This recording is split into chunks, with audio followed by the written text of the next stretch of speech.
Hi everyone, I am Kristen Gunderson with Gunderson CFO and Bookkeeping, and I'm really excited to be able to do this training for you today.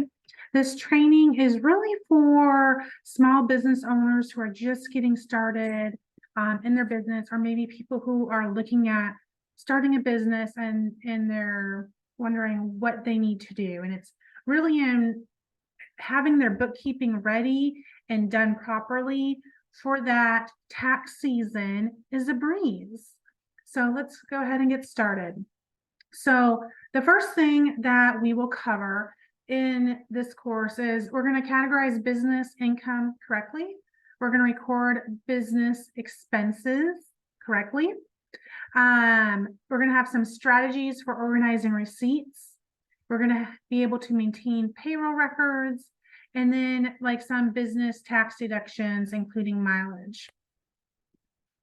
So what are like the biggest mistakes that small business owners make in regards to income? Well, the first one is they fail to separate business from their personal expenses. This is the huge issue. One of the first things that you need to do if you're a small business owner, after you have your EIN and your business name and all that, is you need to go open up a business bank account.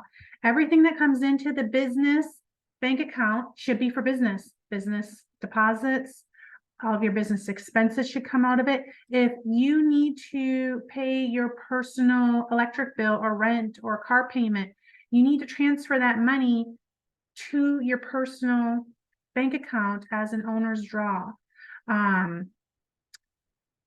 And then the same thing goes for if you need to be paying for your business expenses, but you don't have any money in your business account yet, you need to take a loan to your business. So from your personal bank account, loan your business money to get it started. And that does not get classified as income. That gets classified on the balance sheet as a notes payable dash your last name. Or maybe you need to borrow money from a family member or friend, or maybe you need to get a loan from like the SBA, like that, whatever that income is, those loans, it's not classified as income. It gets classified as a notes payable to be paid back. So that's another mistake that I see people make if they don't have money to get started. The income is money from customers coming in. Those deposits get coded as income. And and then another thing people do is they're unclear, they're inconsistent categorization, right? So for instance, if we have say a lawn care business, and we want to know, and they also, in order to have money in the winter, because all the lawns are dead, they decide that they want to start doing Christmas lights. Well, it'd be really great to be able to categorize their lawn care income and know how much their Christmas light installation income is. So we can actually have subcategories in the income to have it broken down by department or class of business that you have, if that pertains to your business. And then you need to be consistent with it. So don't be mixing the Christmas lights up there in the lawn care, like, keep it consistent. So another thing that we need to keep track of is cash basis versus accrual basis. And if you're just getting your business started, you are going to want to run your business on a cash basis.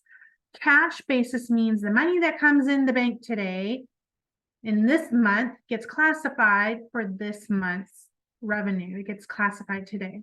If you are invoicing money and you don't receive it until later, when you receive the money, that's cash basis.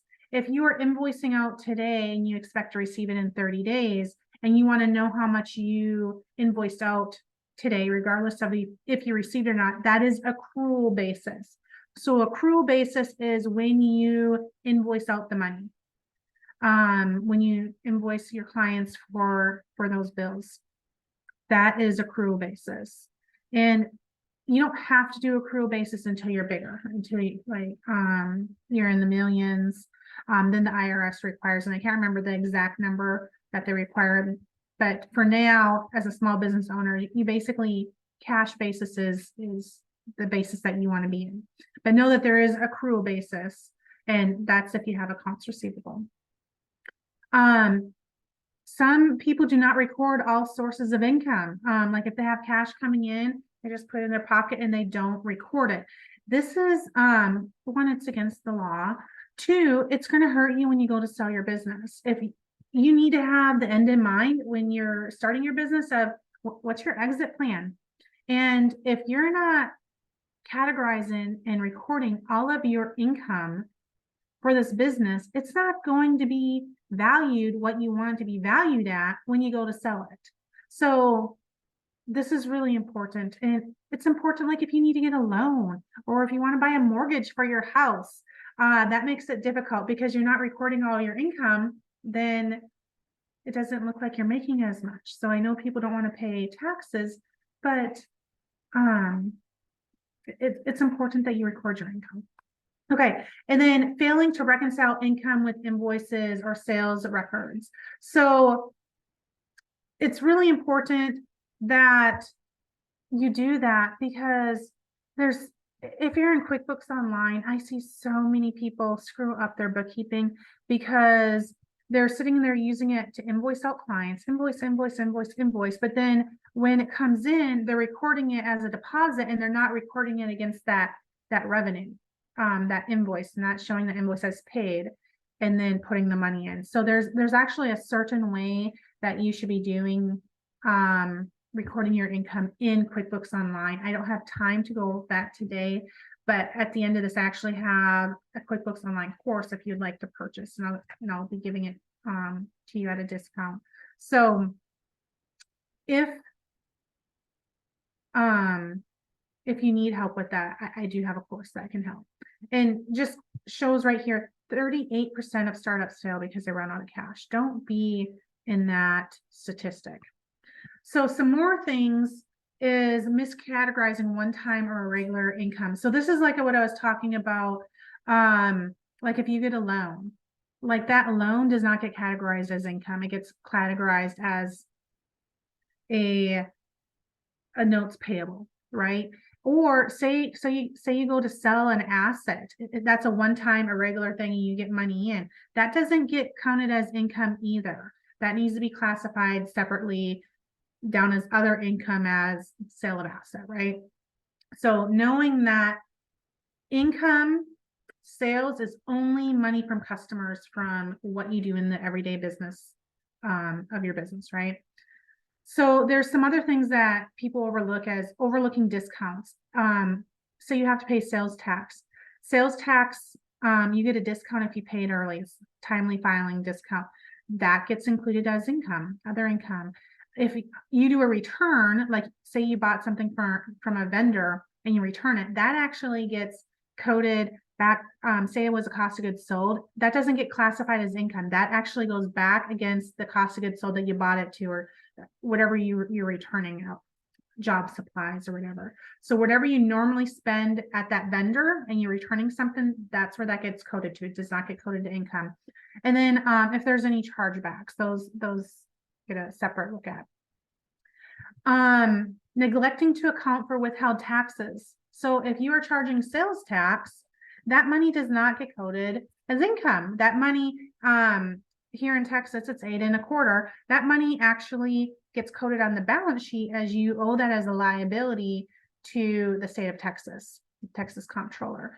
And then when you pay that money, the balance sheet item, sales tax payable gets reduced by the amount that you paid it by, and it should zero out when you pay it.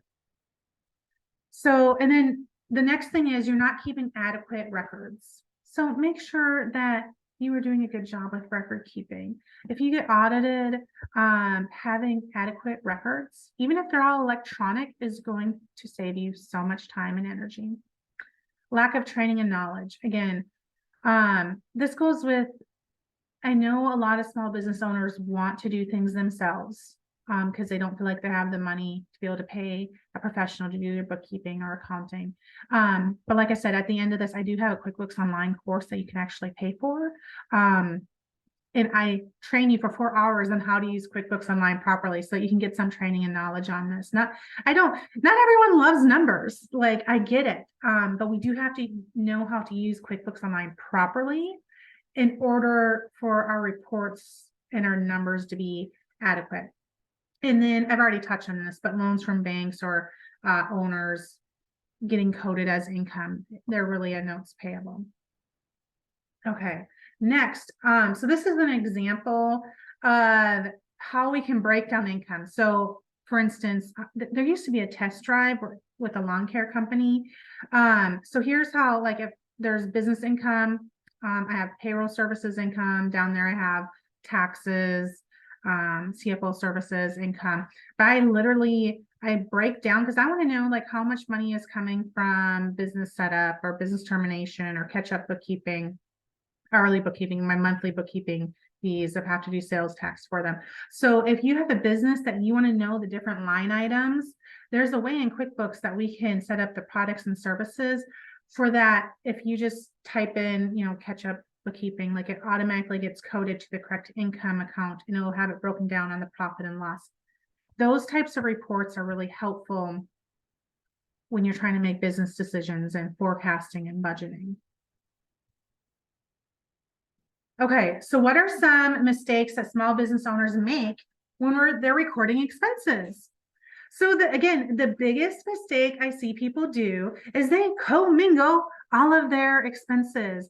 Their business and their personal expenses are coming out of their business bank account. Their business and their personal expenses are coming out of their personal bank account. That is not, the IRS hates that. It makes it really, really difficult for bookkeeping purposes. And like I said, your business expenses need to come out of your business bank account.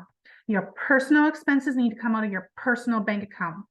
If you need money from either or, do that transfer. If you need personal money to pay your personal expenses, do an owner's draw. Transfer that money or cut yourself a check from your business to deposit into your personal bank account and pay your personal expenses.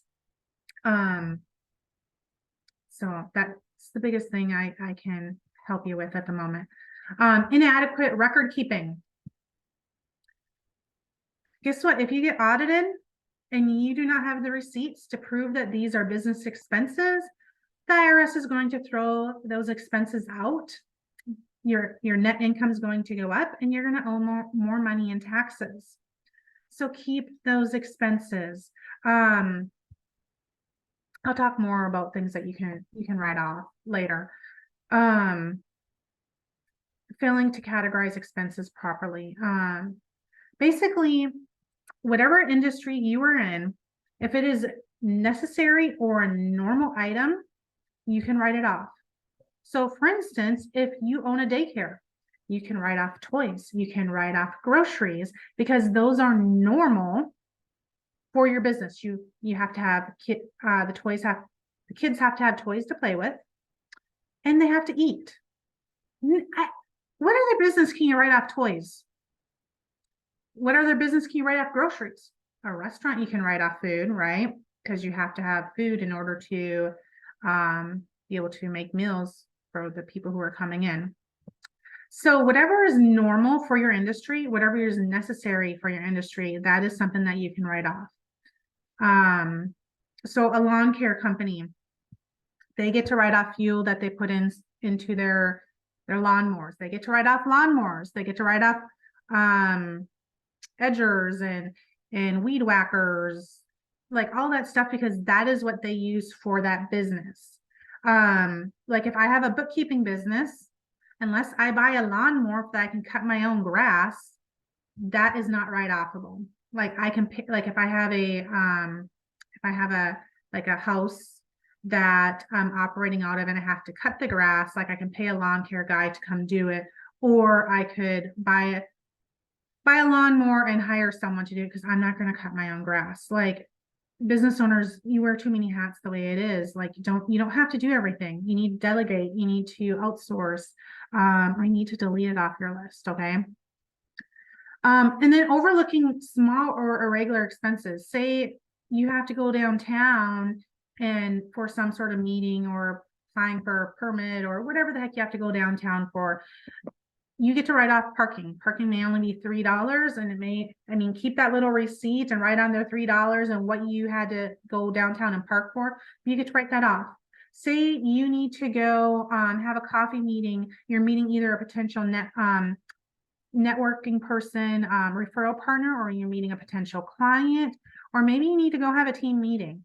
Like those little meals that you're having, like a coffee meeting, you get to write those off. Have that come out of the business bank account. But again, you need to keep the receipt. You need to write on it what business you were doing, who you met with, why you were there, did you win the business, and you need to keep it, right? IRS will want to see that, especially if your meals and entertainment is really large. And right now, entertainment is not write-offable at all. Meals are, but entertainment is not. So some other things is missing tax deductible expenses.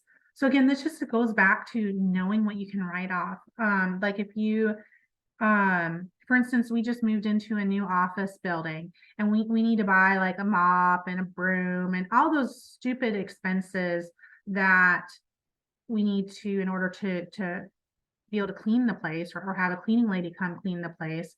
And I literally told my husband, make sure you pay for this with the business credit card. I know I'm sending you to run that errand, but make sure you pay for it with the business credit card because it's going into the business. We need it for the business. And keep the receipt because I need the receipt. Another big thing that people miss or they don't do or they don't think they have to do, especially if they have bank feeds set up on their QuickBooks Online, is they don't reconcile their bank statements or their credit card statements. This has to be done every single month. Every time you get a statement in, you have to reconcile it. And I would do it within a few days of getting that statement because one, what if there's extra expenses in there, expenses that need to be voided out, or you'll be able to see, like if there's, once you hit the reconcile button, like you have everything reconciled and it zeroes out, but there's a whole bunch of expenses left over, you need to go through that and see, okay, is that a legit? Is this a duplicate? Do I need to get rid of this? Do I need to void this? Or they might be missing income. Or there may be extra deposits in there. I mean, you never know. Like you really need to reconcile to figure out, do you have all the expenses and the income that are on the bank statement? Or is there extra stuff that you have coded that's in your bank account that hasn't cleared the bank for months, years? Like you need to get rid of those. Obviously they don't exist or they would have cleared the bank already. So having correct financials is really dependent on reconciling a bank statement and credit card statement every single month if you have them. And it's for everything. And say you have CDs, you get a yearly statement or a bi-yearly statement. Those need to be reconciled also for that. We make sure that we're adding in the interest that we're getting at, we're accumulating. And that interest is also another thing that goes back to income that's under other income. Okay, inconsistent expense documentation. Be consistent with it. I don't know what else to tell you. Have policies in place, especially if you have employees or your team that's going out using the company credit card or the petty cash. That's another one, petty cash. You need a receipt for everything. Keep your receipts. Not keeping track of your mileage or travel expenses. In a little bit on another slide, I have who I recommend for keeping track of your mileage. But if you get an account, it changes every year. I think it might be like 56.5 cents per mile that you get to deduct on your tax return, or you get to reimburse yourself. If you have employees, reimburse them. This goes back to disregarding non-reimbursed employee expenses. So if you are doing errands, if you are running around meeting potential clients, or like realtors, like they have to drive all over the place to show properties or to put signs out or to do closings. If it is a business related expense for mileage, you get to write it off. That adds up pretty quickly. Now, if you are driving to the grocery store to buy your personal groceries, or picking up your kids, driving to the school, or driving to the office from your home, those are all commuting expenses. You cannot write them off, right? Travel expenses. Guess what? If you're traveling for business, you get to write that off. The rule is that more than half of the trip has to be business and has to be pre-booked on your calendar already to be able to write this off as a business trip. So say if you're gone 5 days and you're flying someplace, the first day and the last day are business. They are business days. So only one more of the other 3 days that you're there has to be on business. So 3 of those 5 days have to be business if you're gone 5 days, right? And in this day right here, you can have it all scheduled as back-to-back meetings or your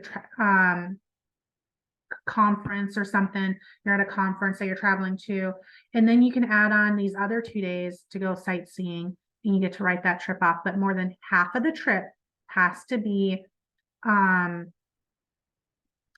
classified as business. You need to have a calendar of what you're doing. So if you get audited, you have that backup. All right. So QuickBooks Online, if you are using it, what I recommend to do for record keeping purposes is download the app. And then when you open up the app, there's a little picture. It says snap receipt. Snap the receipt. It kind of looks like this, and then you can code it. Okay, and it will normally pull how much it is. You can code it to the proper expense, who you paid, and did it come out of the credit card or the bank account? Like that's how I recommend keeping your records. And then once it's there, it's attached in QuickBooks Online to that expense in case you get audited. It's there, and as long as you keep your QuickBooks Online, you can throw away that receipt or lose it. You don't have to worry about losing it or worry about it fading. You already have it scanned. Make a policy of you're going to scan receipts every other day or every Friday, or have your receptionist scan them for you. I mean, just get those receipts scanned, and then it will automatically attach it in QBO to that expense, and you don't have to worry about it anymore.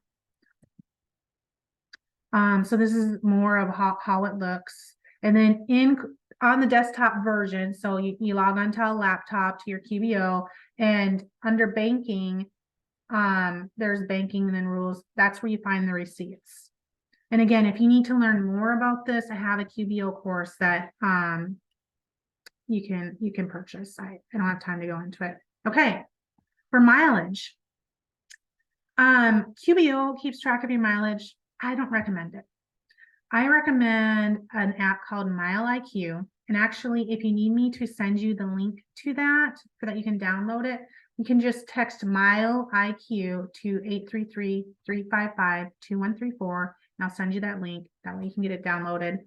But it's really great. Literally, as long as your phone is with you and you have battery life, the GPS picks up where you're going. You swipe right for business, and it will have it broken down like, is this you're running errands, you travel, have a client meeting, a separate office or whatever. You swipe right, and it will code it to business. You swipe left if it's personal, and have like commuting, if it's charitable or like a hospital visit or something, because you can write those off on your personal side. But swipe left to the personal. And then once a month, what I do is, and I would code it every single week, code the stuff every single week. That way you don't fall behind on it. And then I'll send you a report of all your business expenses. And honestly, if you have the money in the bank, go ahead and cut yourself a check for what it tells you to cut yourself a check for, and go deposit that into your personal bank account.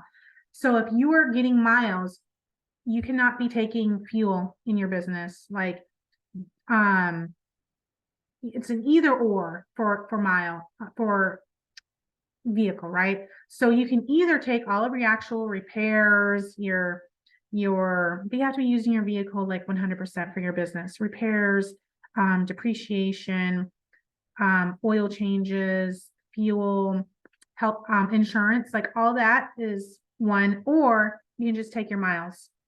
But then I want you to be paying for all of these expenses I just listed out of your personal bank account, and then you're just reimbursing yourself. And the same thing goes for your employees. If your employees are driving around running errands for you, you need to reimburse them for this too. Unless they do it a lot, I wouldn't pay for the Mile IQ. I think it's like $5 or $6 a month for Mile IQ, but it's really, really, really worth it because you have that documentation that you need in case you get audited. Because otherwise you need to, old school way, what I used to do is I used to have a calendar. I used to write down where I was going and how many miles I drove and what the business purpose was. And I still have those written logs because you have to have them in case you're audited. Okay, so next, maintaining payroll records. So you should have timesheets for all of your employees. And then quarterly, there's Form 941s. And for Texas, it's TWC, the Texas Workforce Commission. If you're in any other state, basically it's your state unemployment that's due quarterly. So those are quarterly reports that have to be done by, I believe the 30th of the next month and then yearly, there's a Form 940, which has to be done for the entire year, and that is your federal unemployment. Then you also have to send out W-2s, and then there's a W-3 that summarizes all the W-2s. Now, I highly, highly, highly recommend you not doing your own payroll. I know QBO has payroll. I do not recommend it. I hate it. I hate QBO payroll. I recommend reaching out to a third-party payroll processing company that will do this for you. That way they pay in all of your tax liabilities for you. They make sure your employees get paid. They have direct deposit. Normally, like if they don't have a bank account, they can deposit it onto like a bank card for them. They file all these reports for you. They fight unemployment if you need to. And they take on all the tax liability. They take on all the liability for payroll for you. It is worth the money. If you cannot spend money anywhere else, this is where I recommend you spending the money. If you need a recommendation on who I recommend, I can normally get you a discount on who I refer people to, like my payroll reps give them discounts. So let me know if you need that and I'll give you my contact information at the end. All right, the next thing we need to know about is 1099s. There's a thing called 1099 NEC and 1099 miscellaneous. I recommend if you are cutting a check to anyone that is contract labor, you get a W-9 before you give them the check. Withhold that check until you get the W-9. Make it a policy, stick to it.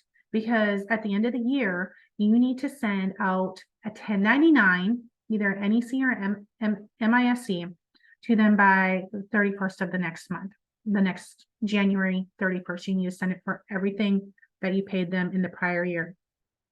And it's for anything over $600. However, there's a catch. If you pay an attorney, I guess the IRS doesn't trust them. If you pay them even $1, you have to send them a 1099. Okay, and here's some examples of who you need to send 1099s to. Most people don't know it. They don't do it. Here's the due dates. So I want you to know the 1099 NEC has come back. It wasn't around for a long time, but it's come back. That's who you send it to for contract laborers. Anyone who has non-employee compensation, they get a 1099 NEC.